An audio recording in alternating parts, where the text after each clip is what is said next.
It's Amanda Easton. You're watching thelocalscene.com.au. Enjoy.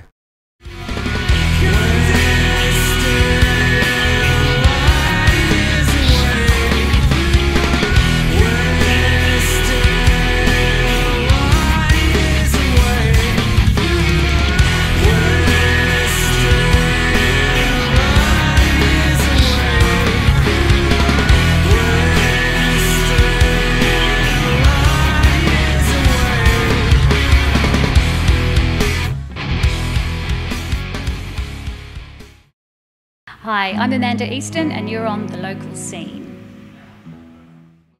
What's up, way too surreal, and welcome to the local scene. It's Benny B, JB, too surreal, The Local Scene. Check it out.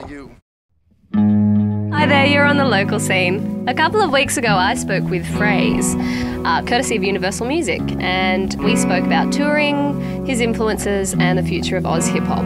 So here's what he had to say. So Phrase, how's the tour going?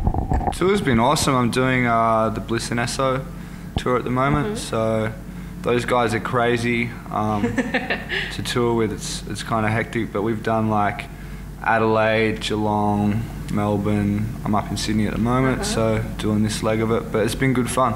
Great. Really good crowds, and we've been packing out venues, so it's been dope. Well, so apart from the Bliss and Esso guys, who are the Aussie hip hop groups that you're listening to at the moment? Listen to Hilltop Hoods, obviously Lyrical Commission, Bias B, Pegasus, Muffin, Plutonic. There's so many dudes out there. Heaps of my mates are working on records at the moment. So I don't know, it's great that the scene's got to a point where there's so much stuff to sort of pick and choose from, which is, it's dope, it's cool. Well, you've worked with heaps of great people on your album. What was it like working with them, and who would you consider just a dream to work with?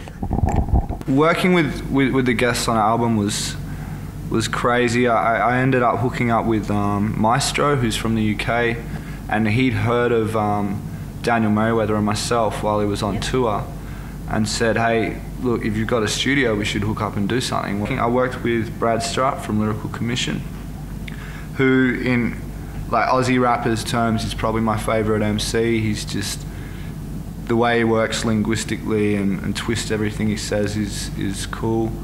And then I worked with Saigon from New York. He came out here, and working with him was, I probably learnt the most from him, probably because, not that American is the gospel on what I do or hip hop, but because, he's over there in the hub of it, and he's such a prolific MC. Watching him in the booth, and he's just bang, and 2 takes later he's like, that's the tape, we got it, lock it up, let's do it. So working with him was dope, and I don't know, they were just cool people. We wrote some really good songs, and it was all that. So how do you feel about your upcoming tour with Snoop Dogg? I can't believe that I'm doing it, but Snoop's been far out. He's been one of my idols since I was a whippersnapper, so it's going to be dope. I hope I get to hopefully I get to meet him and politic with him a little as you kind of hone your skills and work out where you want to go musically. For me, I'm not so much into seeing how many syllables I can throw into a sentence these days. I want to work out what I want to say and say it with conviction. So I kind of like the dudes that are doing the more conscious stuff. You seem pretty determined to make hip hop enter the mainstream. So is that like the ultimate goal for you? Is that sort of going to be where you want? Yeah, I mean, people get put in a box all the time, and you get put in that box of like, oh, Phrase is going commercial, Phrase isn't this, or Phrase, he's been sanitized by a major label or whatever, and it's like, well, I haven't. I grew up doing exactly the same thing as everybody else, doing battles, all that stuff. There's no difference between me and the underground rapper, except maybe, no diss to them, but maybe I worked a little harder, and maybe I got a little more of a polished product and take my music a little more seriously. So I don't think that I've been sanitized or anything like that. All I've got with a major label is a better opportunity of getting my music out there to the masses, which at the end of the day is what I want to do. I mean, you can't tell me that these guys sit in their room for 10 hours pouring their heart and soul into a song and then go, that's great, I'll put that in my pocket, no one will ever hear that again, that's just for me. You know, everybody's making music for other people to hear.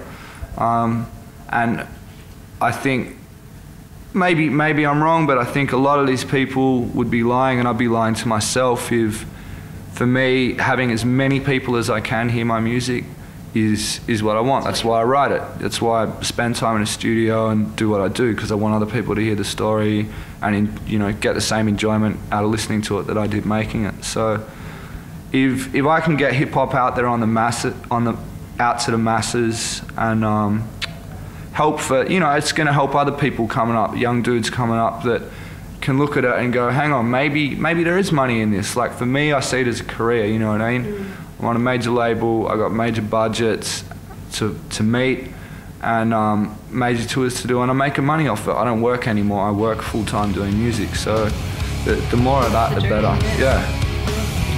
Yeah, what's cracking Australia? This is Big Phrase, you're on the local scene, keep tuning to that iPod, peace. We're BC Dub and you're on the local scene. Check it out. Yeah!